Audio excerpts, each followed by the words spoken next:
Church, how we doing? Doing good? Awesome. I just want to take a minute and welcome you to Table Community Church. I'm Justin, if I haven't met you yet. I'd love to do that after the service. We have bathrooms if you need to go to the restroom right down that hall area, the men's and women's down there. There's coffee back here if you want some coffee. And if you have kids and you want to take them back there, the kids' room is right back behind the stage. See that? After the service, we have a third Sunday lunch, our very first third Sunday lunch, and we're going to have barbecue. It's going to be amazing. And it's going to be a time that you can just ask questions about Table Community Church if you want to do that. It's going to be fun. Everybody loves barbecue. So hang out with us afterwards. We'd love to have you do that. So if y'all would stand, I'm going to pray and then we're going to get into worship. God, thank you for this opportunity to come worship you. Thank you for loving us so much that you sent your son to die for us. And thank you for inviting us into new life by your Spirit. We pray this morning, God, that as we just enter into your presence, that you would speak to us, that you would encourage us, that you would challenge us, that you would move us, God, into new territory of freedom and peace and purpose. God, we love you and we thank you for your church and what you call us to do. In Jesus' name, amen. How's everybody doing? Very good. I'm going to start off from Psalm 20. It says, "May the Lord answer you in the day of trouble. May the name of the God of Jacob protect you. May he send you help from the sanctuary and give you support from Zion. And may he remember all your offerings and regard with favor your burnt sacrifices. May he grant you your heart's desire and fulfill all your plans." So, Father, we just welcome you in this place. God, and we thank you that you love us. We thank you that you're for us.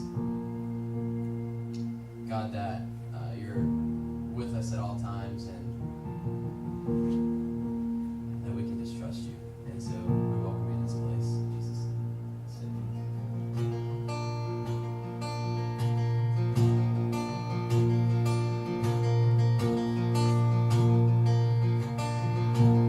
So let our praise. Let our praise be your welcome. Let our songs be a sign we are here for you. We are here for you. Let your breath come from heaven. Fill our hearts with your life. We are here for you. We are here for you. To you our hearts are open. Nothing here is hidden. You are one desire. You alone are holy. Only you are worthy, God. Let your fire fall down. And let our shout be your anthem. Your renown fill the sky. We are here for you. We are here for you. Let your word move in power. Let what's dead come to life. We are here for you. We are here for you. You, our hearts are open. Nothing here is hidden. You are one desire. You alone are holy. Only you are worthy, God. Let your fire fall down. Let it fall. Let it fall. Let it fall. Let it fall.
are open, nothing here is hidden. You are our one desire. You alone are holy, only you are worthy, God. Let your fire fall down. To you our hearts are open, nothing here is hidden. You are our one desire. You alone are holy, only you are worthy, God. Let your fire fall down.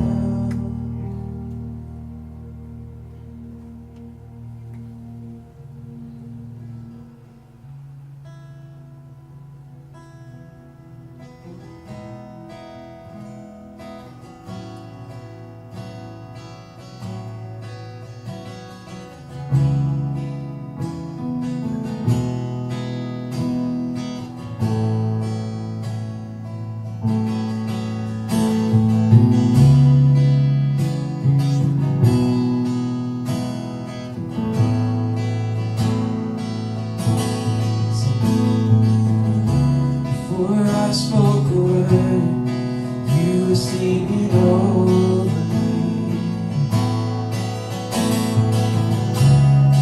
You have been so, so good to me. Before I took a breath, you breathed your life in me. You have been so, so kind to me. Let's sing that again. Before I spoke a word, you were singing over me. You have been so, so good to me. Before I took a breath, you breathed your life in me. You have been so, so kind to me. And oh, the overwhelming, never-ending, reckless love of God. Oh, it chases me down, fights till I'm found, leaves the 99, and I couldn't hurt it, and I don't deserve it. Still, you give yourself away. Sing, oh, the overwhelming, never-ending, reckless love.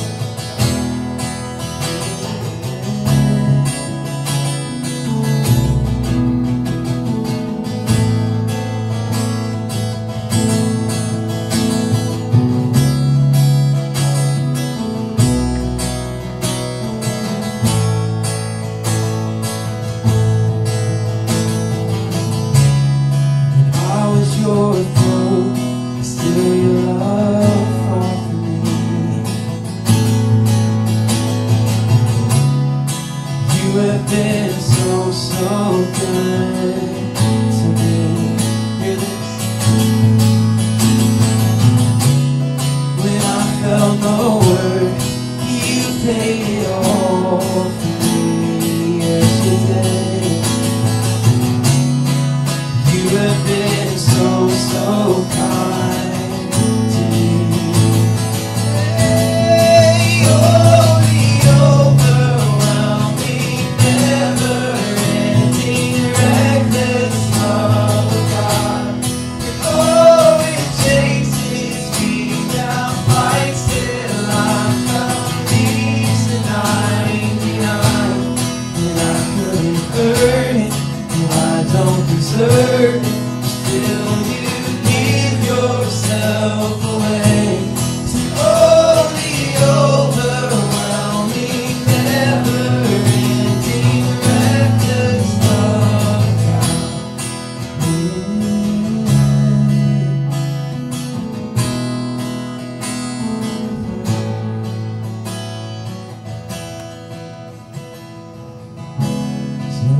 shadow you won't light up, mountain you won't climb up, coming after me. There's no wall you won't kick down, lie you won't tear down, coming after me. There's no shadow you won't light up, mountain you won't climb up, coming after me. There's no wall you won't kick down, lie you won't tear down, coming after me. Come on! There's no shadow you won't light up, mountain you won't climb up, coming after me. There's no wall you won't kick down, lie you won't tear down, coming after me. There's no shadow you won't light up, mountain you won't climb up, coming after me. There's no wall you won't kick down, lie you won't tear down, coming after me. Oh, the overwhelming,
never-ending, reckless love of God. And oh, it chases me down, fights till I'm found, leaves the 99.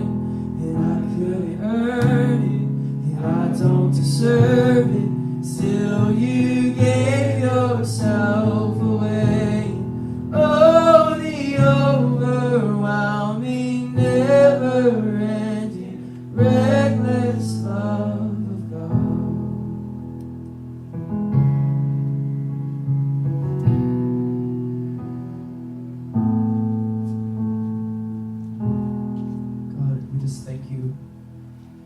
For a love that chases after us. God, we can literally never outrun your love. We can never outrun you. God, I just rest in the picture that is the prodigal son being welcomed home. God, and no matter what we've gone through this week, no matter what we've done this week, you welcome us back with your love. And those walls that we've built, God, you so recklessly tear them down. All of your force, you tear them down. You don't just like flick your finger. It's like you push it down. You use force because of your love for us. And so, God, we just thank you. We just thank you for this morning and just being able to gather and sing to you. We just thank you for the word that's going to be brought. And we just ask right now that you would just open our eyes and ears to what you have to say. In Jesus' name, amen. Amen. You guys can be seated. Hey, these guys are kind of a tough act to follow.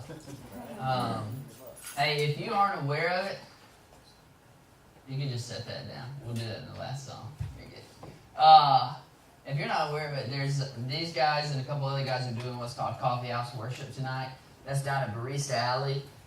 It's incredible. There'll be so many people there, it'll be like a little hot in the room, but it's good. Like, it's real good. Hey, Caleb, will you flip those lights on for me real quick?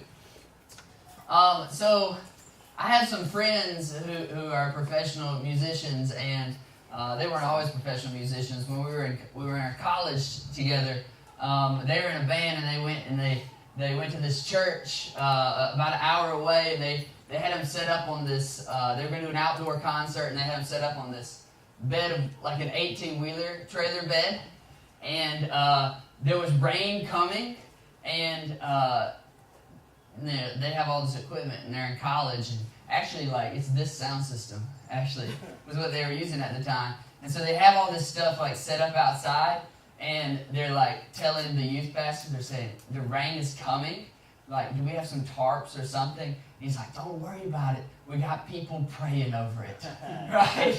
And so as you can imagine, 15 minutes later, they are like outside in the rain, holding tarps down over their equipment, just getting soaking wet. And they're like, yeah, like I know you're praying for it, but like I have this app on my phone, and like we can see what God is doing with the weather right now. And so I just say that to say thank you for coming this morning, because you probably looked at your weather app this morning and it's coming. And so we're glad that you're here. If you're new here, there are bathrooms over here. Go to those if you need to. If you need to check on your kids in the back, that's fine, or grab coffee, anything like that. It's not a big space, so you'll know if it's your kid. You'll just hear them. Like, that's mine, right? It's fine. If you feel like you need to go back there or not. And so that's good. And so we started this new series on Easter, on Launch Sunday, called A New Story. And we look at the different elements of stories. We look at the Save the Cat moment, where we first find a character in a story, and we say, oh, that's a character worth rooting for. And then last week we looked at the inciting incident, which is an event within a story that kind of propels the protagonist, the hero of the story, forward. Without that event to kind of push them over the edge to the point of no return, they kind of won't go on whatever the adventure is that they're going to go on. And so today we're going to look at the conflict, kind of the middle of the story. And so, stories are interesting because stories, very few stories begin at the very beginning of time. Right, the Bible does, but like other than that, there aren't many stories that start and say like when life was first created, and then they work their way to wherever we are now. So they begin kind of in the middle of time, which means that all stories that are happening, but there's also stuff that happened before those stories, and that's called the backstory. Okay, and so if I was to tell you my backstory, it would go something like this. It would say, he was a boy. And he grew up on a small hobby farm in North Louisiana, and there were goats, and there were chickens, and there were horses, and occasionally there was a donkey, and there was cats, and there were dogs, and there were sometimes pigs, and occasionally peacocks that would just come and live at the house randomly. We didn't own them. They just decided they would live with us.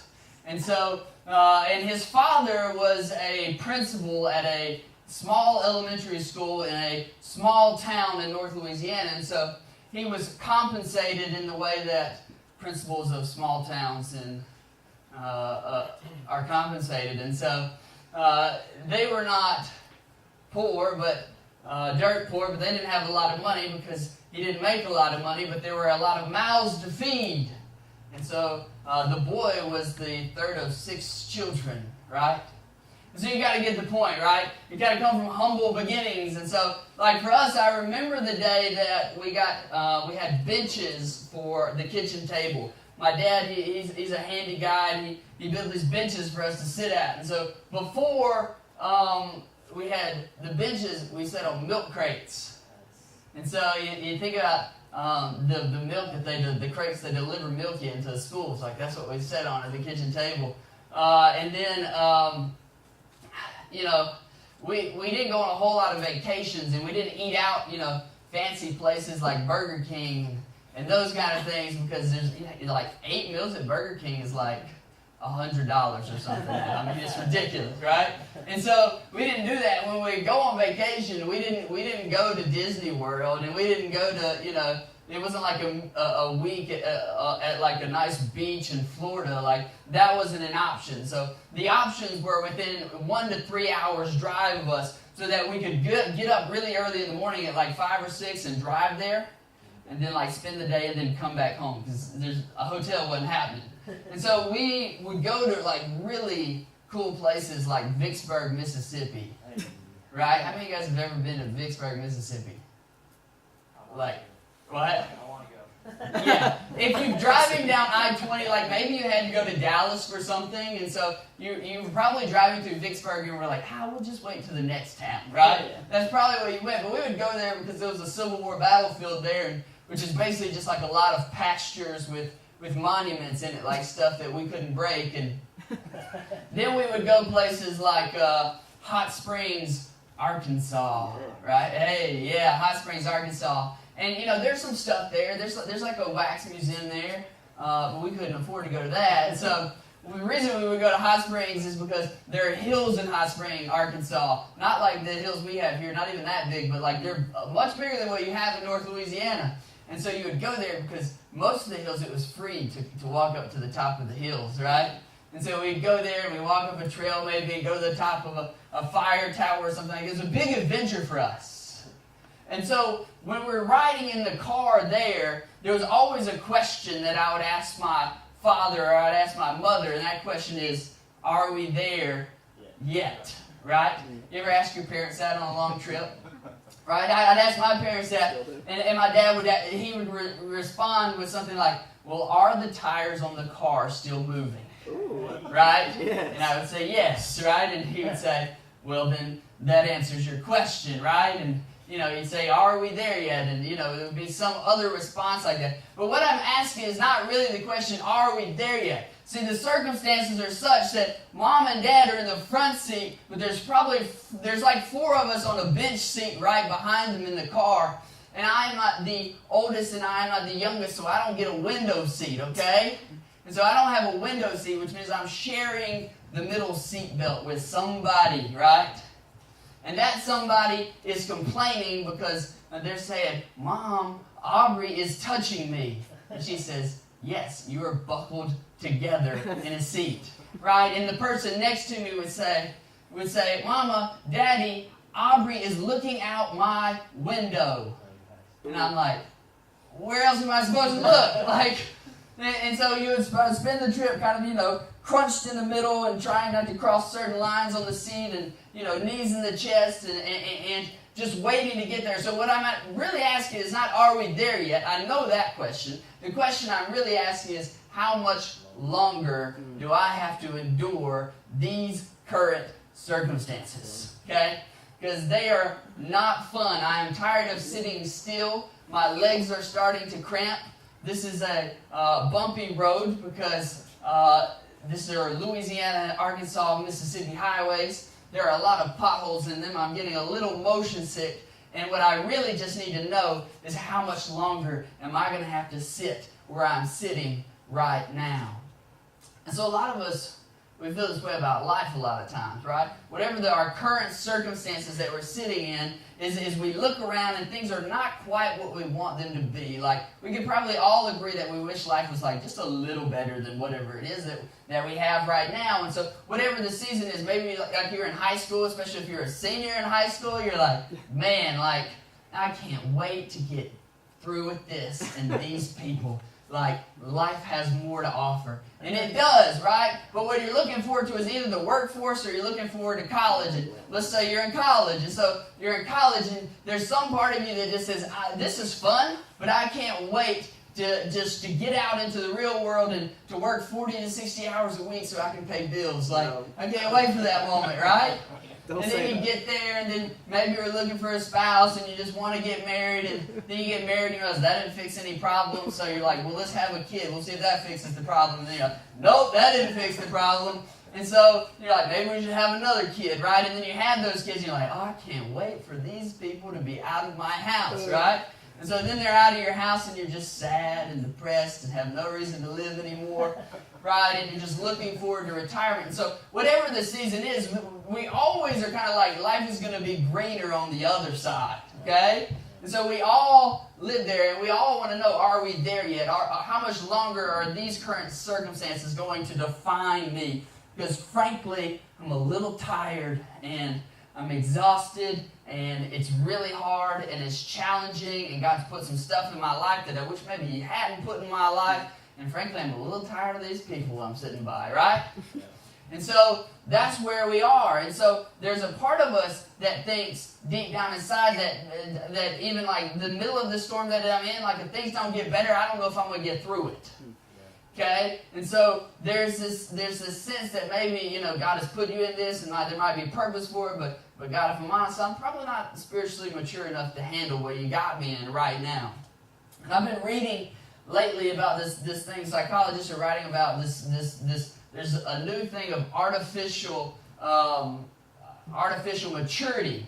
And so what happens is we're all kind of there's so much knowledge available to everybody. And so you can listen to the podcast of like the smartest people in the world, and you can get on the internet and you can Google search and you can find out anything. And so for parents, sometimes we think our children are actually more mature than they are because they talk a really big game, or as leaders, the people that we are leading, sometimes we mistake maturity that is not really there because we can talk a really big game, and that's probably true for all of us to some degree. Is that us deep down inside? It's like, okay, we talk up here, but we know deep down inside that I really don't have what it takes.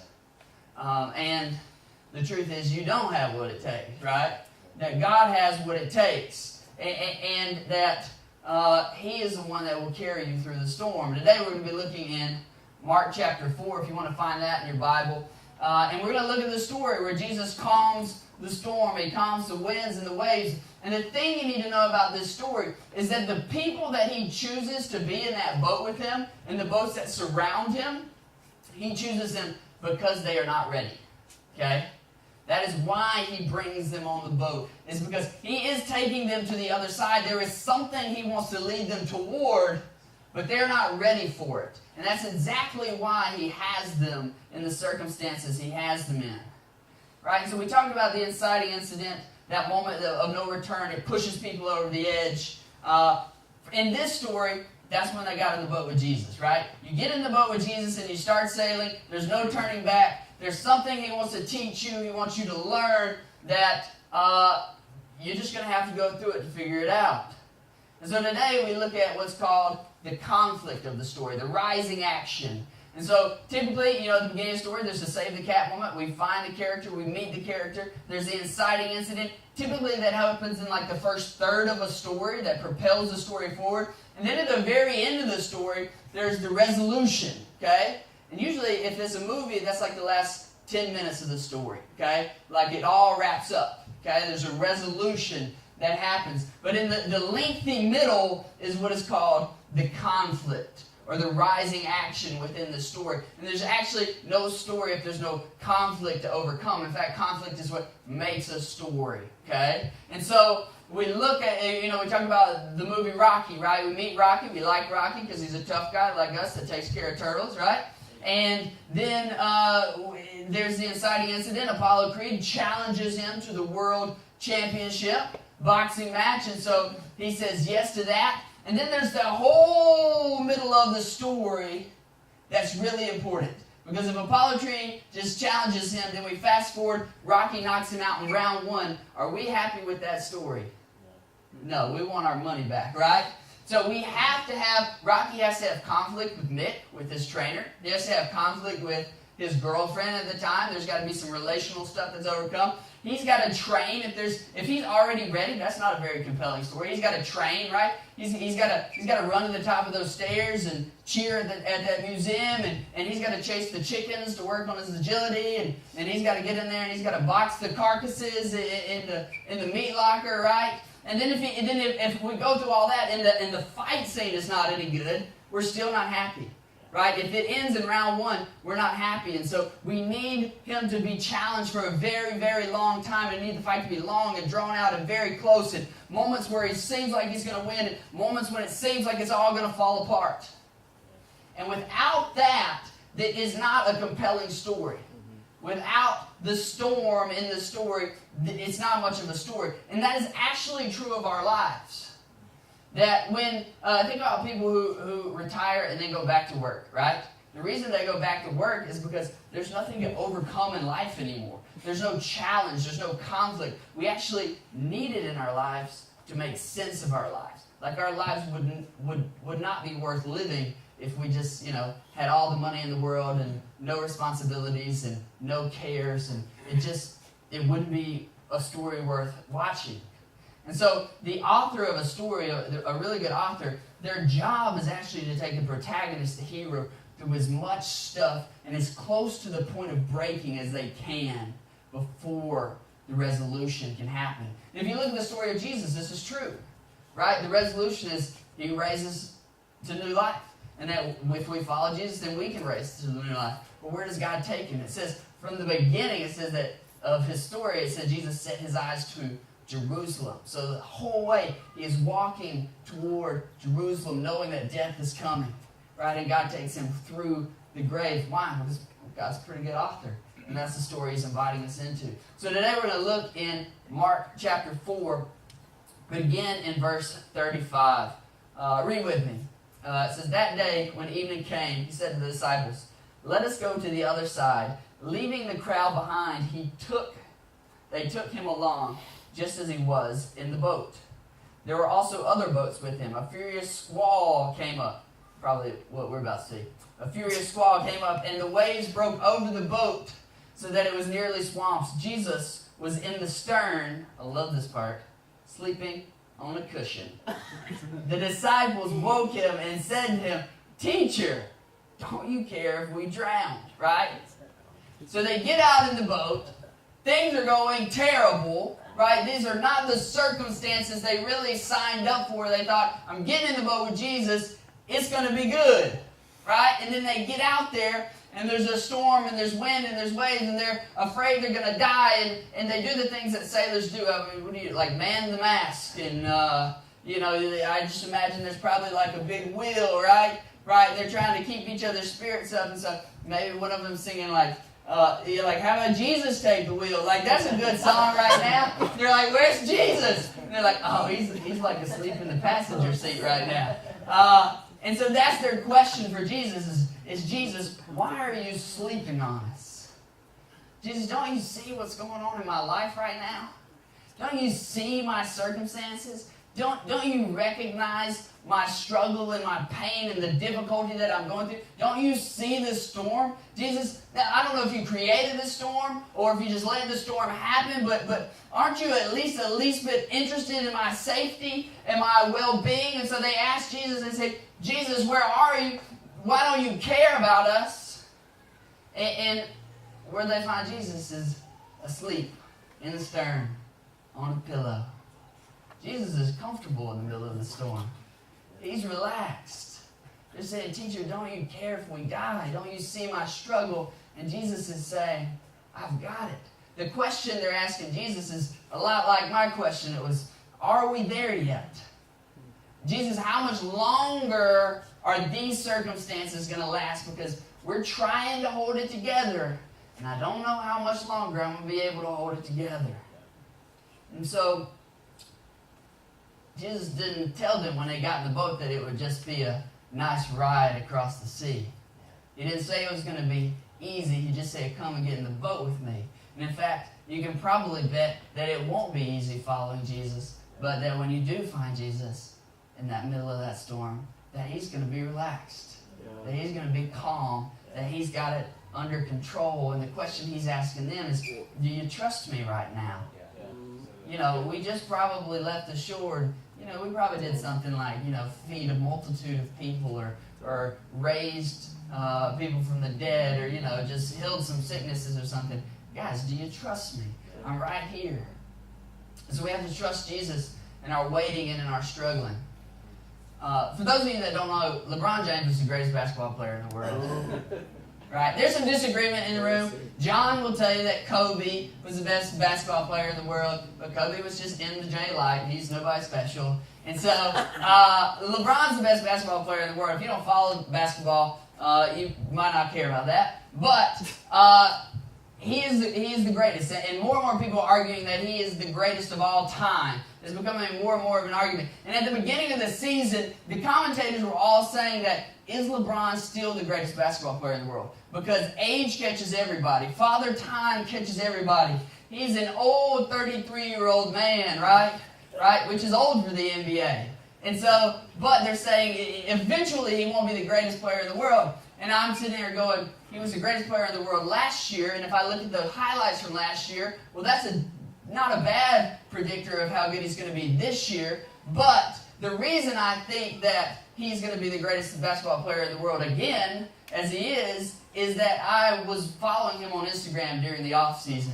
And LeBron James spends $1 million a year on his body. And he does exercises and things that me and you would never dream of doing because they are absurd. And so he's doing things that you wouldn't imagine. And so the reason I thought, well, LeBron's probably going to be the greatest player in the world again today is because he's taking care of business while everybody else is just waiting for the season to start.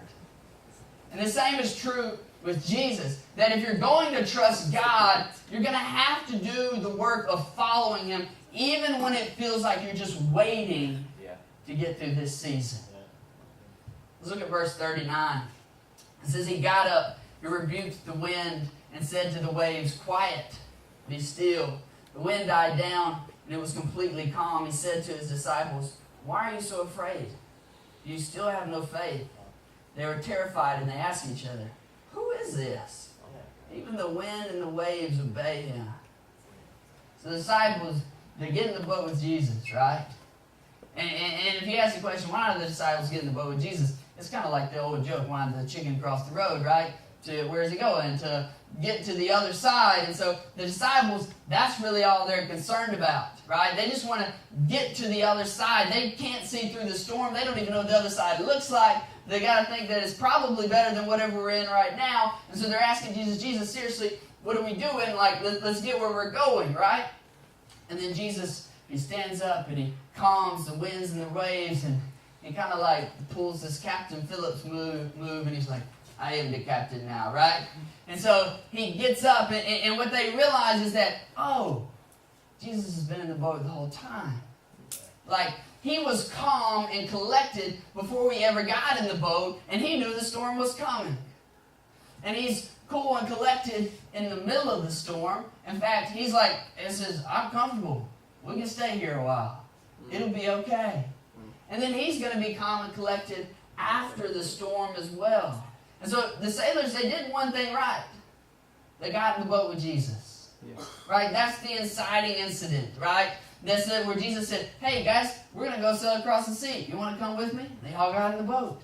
Right? They did that. But they don't necessarily know what's coming. They just know that Jesus is going to take them to something better, but they don't really understand what better is. And when they're flustered, Jesus is not flustered by the storm. He sees it coming, and He knows what's ahead. And this is like a perfect, like the atmosphere with this rain right now. Oh, it's so good, right?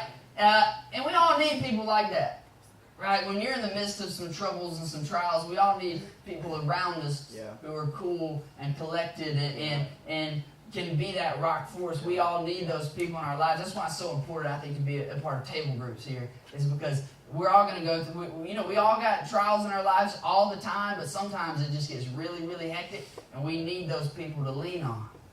And so Jesus is that person for these people. And we might not see what Jesus is doing, but He's doing something in the storm. Even after He calms the wind and the rain, there's a lesson that He is trying to teach them. He is preparing them for something that is ahead of them. And really at this moment, all they want to do is get to the other side. You know, as we look at our next steps for this week, music guys, you can hold off for a minute. I'm not quite done. But our next steps, one thing, like, it's not listed, but like you might just need to get in the boat with Jesus. Like, that might be it. Like, today, you just might need to say, I've been thinking about it. I don't know what it looks like to necessarily commit to being in the boat with Jesus, but I see some other people who are walking it, and I've got some questions, and I want to know about that. And then our next steps this week are really quite simple. They're just prayer. Like, everybody can pray. And one of the things I'd ask you to pray for is pray that God will give you the ability to trust Him even when you don't understand Him. Okay?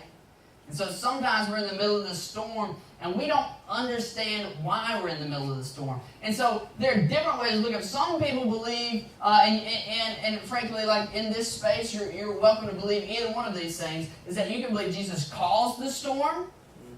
Like that might be where you are. You're saying, Jesus, why did you cause the storm? Or you might just be saying, Jesus, why did you let this happen? I don't think you're the source of this necessarily. This really bad thing in my life. I know that didn't come from you, but you had to at least let it happen. Right. And why did you let it happen? And just pray that you can trust God even though you don't understand it. Number two is pray that you would trust that Jesus would use our hardships to work in our lives and in the lives of others. See, the Bible says, I don't know if we're singing this song, I heard you practicing it earlier, but the Bible says that what was meant for evil, I can use for good, God says. So whether you believe God caused it or whether you believe God just let it happen, God says, I can use it for good. Yeah. This storm, this trial that you're going through, I can take that and I can use it for something good. Right? We can live with the fear that Jesus doesn't hear us, right? We're afraid that He's not listening, that He's not aware of our crisis, right? That just because He's comfortable, it means that if He's comfortable, then why am I so stressed out, right? And that's what we ask ourselves, and we live with the struggle that sometimes maybe our life doesn't mean anything. Like what we're going through now, there's no purpose to it. It's not leading anywhere, right? And so what you need to understand is that tomorrow is coming, like regardless, that it's coming no matter what you do, and who you put your hope in today is going to determine how you're going to weather all those future storms. Yeah. Look at chapter 5. I thought we were done because we got to the end of the chapter. Nah, they go to the other side. Let's see what's on the other side. Chapter 5, verse 1, it says, they went across the lake to the region of the Gerasenes. When Jesus got out of the boat, a man with an impure spirit came from the tombs to meet them. This man lived in the tombs, and no one could bind him anymore, not even with a chain. So they got to the other side. Right? They got through the storm. Praise Jesus, like we're through the storm, right? And then they get to the other side, and what is on the other side? Oh my gosh, it says a man with an impure spirit. It says they couldn't even bind him with chains. I mean, you got to think like a living mummy, like he's coming out of the graveyard, right? This is like the Walking Dead. It's like a zombie type guy. He's possessed. He's coming in. Like, this is the welcoming committee? Right? I mean, you have to be kidding me. And so many times as Christians, when we say the other side, what are we talking about? We're talking about heaven, right? We talk about the other side, right? Like we got to trust Jesus to get to the other side, which is true. But like the other side might be on the other side of the storm, which is on the other side of the storm, which is on the other side of the storm. And sometimes we just treat Jesus like He's in the timeshare business, right? Like if we put our down payment now, if we weather this storm, then one day it's going to be vacation, okay? But this is the reality. If you're not trusting Jesus with the 70, 80, 90 years that He gives you in this life, what makes you think you're trusting Him for eternity? And so if you want assurance, if you want to say, I know in my heart that God is the best for me, and that I really believe in Jesus, and that it matters, and that He's holding me tight, how you know who's building your afterlife is really by know who you put your trust in this life right here. So Jesus didn't take the disciples across the lake just so that they'd be grateful one day when they get to heaven. He had a plan for them. He took them through the storm. He's taking you through your storm now because He's going to use you in the future. Jesus is using the storm to prepare you for what's ahead. There's no guarantee that life is going to get easier. Like we all think it is, right? We all think it's going to get better, right? We all think that next year is going to be better than this year, right? Next year's paycheck is going to be higher than this year's paycheck, right? And my life is just going to be this nice, slow trajectory upward, right? That's what we all think is going to happen to me. I think that, right? That's where we live. But there's no guarantee that that's true. There's no guarantee that that's true. In fact, the only guarantee is that at some point life is probably going to get harder. And so one of the best things that I did, me and Molly did before we planted a church is we spent 2 years in Asheville preparing to plant a church. And those years were like, they weren't tough on our marriage. Our marriage was great. But as a married couple, they were 2 of the hardest years that we ever went through. Because we went, it's just things like we went from making a lot of money to making like no money. And we were only there for 2 years. And so all the relationships that you invested in there, you know they were going to be somewhat short-lived. And what happened is when we hit the ground here, we were already dependent on God. And so I don't think if we'd have spent those 2 years, what seemed like a stormy season, what seemed like, when you really want to plant a church, 2 years is a long time. And so if we wouldn't have spent that time there, we wouldn't have been ready, right? In conflict, right? The rising action is guaranteed. And this is the reality. Your life would be meaningless without it. Your life wouldn't make sense without it. The story would not be a story worth telling. That even if you want to avoid it, it's going to be there. The pain, the struggle, the conflict, it finds everybody eventually. Which is like kind of a sobering thought, right? But Jesus is there in the boat with you, walking with you through it. And you need to understand this. Most of us would say, we really, it's kind of like we want to walk on water. Like we want God to do something great through us one day. But if you want God to do something great through you, then He's going to first have to take you through some really great challenges to prepare you. And even we don't always understand in the midst of the storm. But if you trust in God, you're going to do the work of following Him, even when it feels like you're just waiting for it to get over. And you learn to recognize Jesus was cool and collected before we got in this boat. And now that we're in this boat, He still seems to be holding it together. In fact, He's quite content to sit here a while if we need be. And on the other side of this, He's got something that He's prepared me for, which might just look like more hardship, but He's preparing my heart so that He can work in and through me when that time comes. And so just know today that Jesus is using whatever trials and storms you're in today to prepare you for the other side. Let's pray.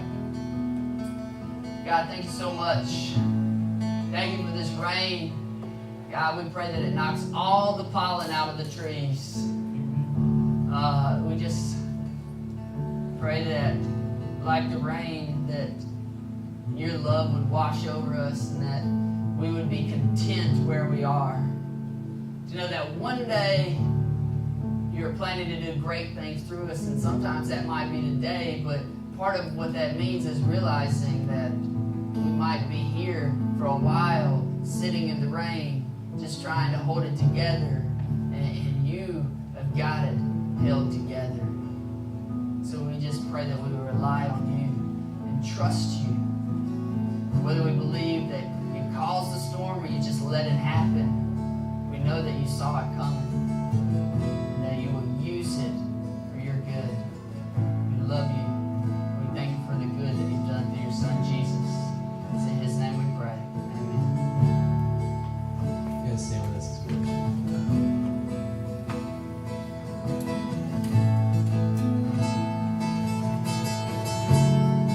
There is strength within the sorrow. There is beauty in our tears. And you meet us in our mourning with a love that casts out fear. You are working in our waiting. sanctifying us. When beyond our understanding, you're teaching us to trust. Your plans. Your plans are still to prosper. You have not forgotten us. You're with us in the fire and the flood. Faithful forever, perfect in love. You are sovereign over us. Your wisdom unimagined. Who could understand your ways? Reigning high above the heavens, reaching down in endless grace. You're the lifter of the lowly, compassionate and kind. You surround and you are holy, and your promises are mighty light. Your plans are still to prosper. You have not forgotten us. You're with us in the fire and the flood. Faithful forever, perfect in love. You are sovereign over us. Sing this. And even what the enemy means for evil, you turn it for our good. You turn it for our good and for your glory. And even in the valley, you are faithful. You're working for our good. You're working for our good and for your glory. And even when the enemy means for evil, you turn it for our good. You turn it for our good for your glory. And even in the valley, you are faithful. You're working for our good. You're working for our good for your glory. Your plans are still to prosper. You have not forgotten us. You're with us in the fire and the flood. Faithful forever, perfect in love. You are sovereign over us. You are sovereign over us. You are sovereign over us.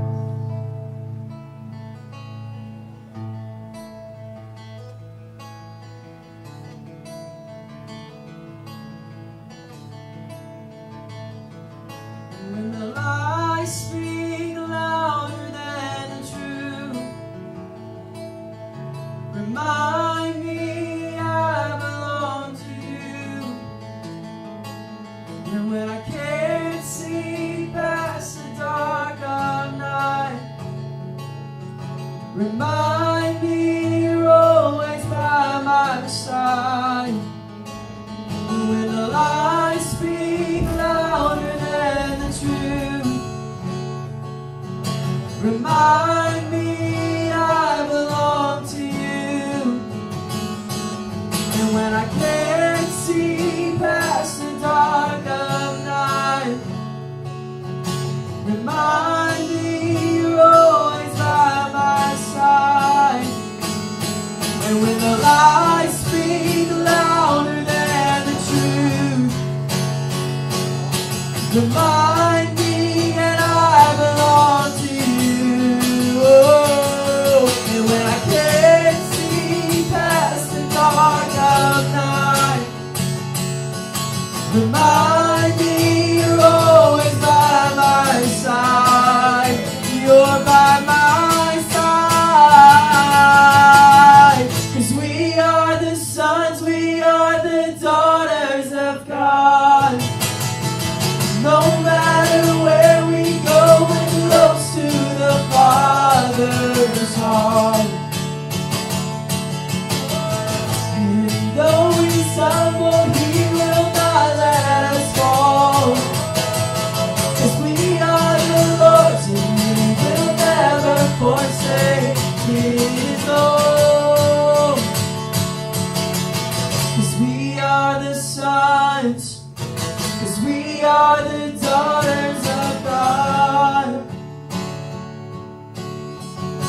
Before he spoke creation, the God of heaven knew our names. And in his loving kindness, he chose the lowly and the weak. And his heart is good. He is always kind. With the cross he proves he is on my side. 'Cause we are the sons, we are the daughters of God. No matter where we go, we're close to the Father's heart. And though we stumble, he will not let us fall. 'Cause we are the Lord's and he will never forsake his own. 'Cause we are the sons, 'cause we are the daughters of God.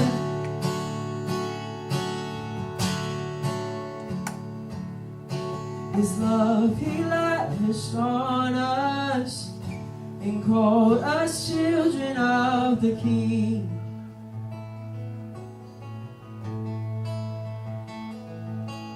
And in his loving kindness, he chose the lowly and the weak. And his heart is good. He is always kind. With the cross he proves he is on my side. 'Cause we are the sons, we are the daughters of God. No matter where we go, we're close to the Father's heart.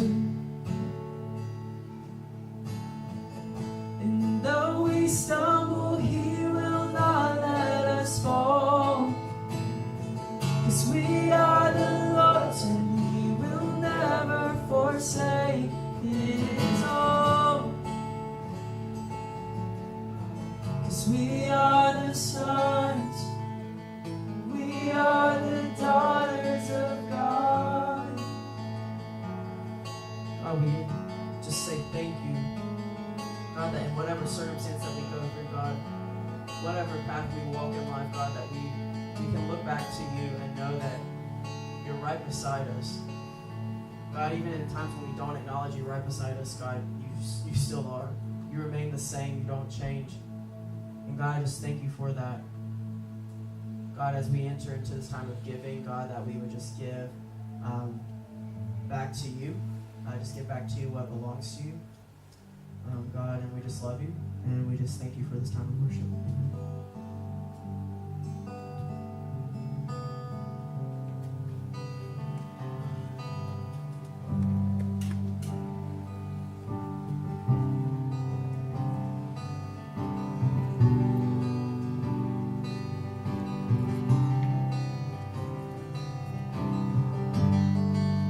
Worthy of every song we could ever sing. Worthy of all the praise we could ever bring. Worthy of every breath we could ever breathe. We live for you. We live for you. Sing Jesus. Jesus, the name above every other name. Jesus, the only one who could ever save. Worthy of every breath we could ever breathe. We live for you. We live for you. And holy, there is no one like you. There is none besides you. Open up my eyes in wonder and show me who you are and fill me with your heart heart and lead me in your love to those around me.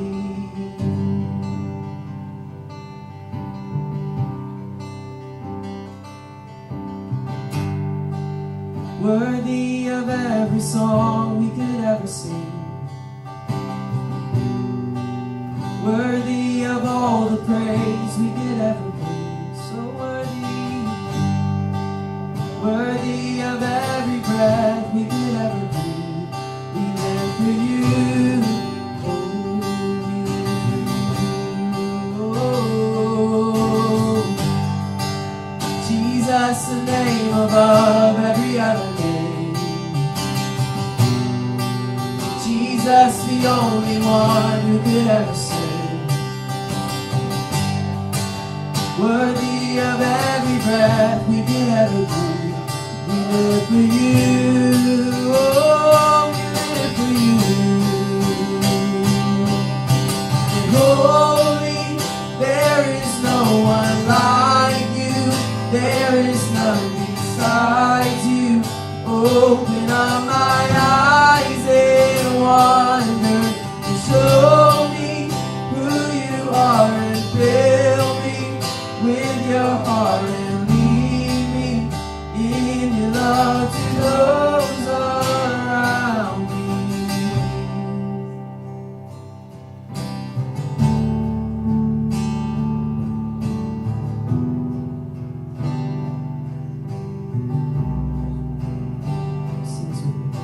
And I will build my life upon your love. It is a firm foundation, and I will put my trust in you alone, and I will not be shaken, and I will build my life upon your love. It is a firm foundation, and I will put my trust in you alone, and I will not be shaken, and I will build my life upon your love. It is a firm foundation, and I will put my trust in you alone, and I will not be shaken. 'Cause holy, there is no one like you. There is none besides you. Open up my eyes in wonder and show me who you are and fill me with your heart and lead me in your love to those around me.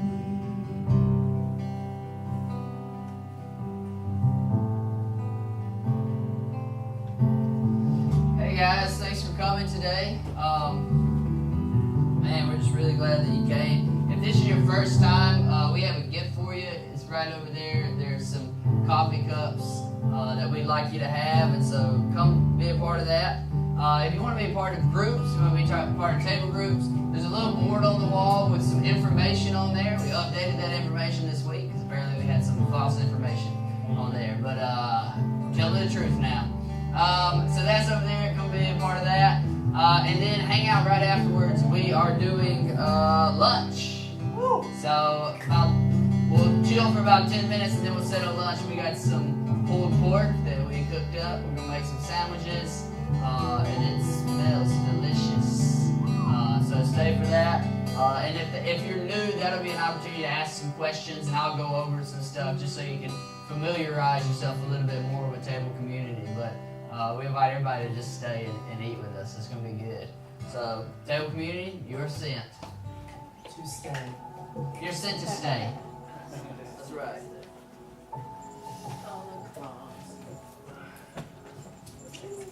Yeah.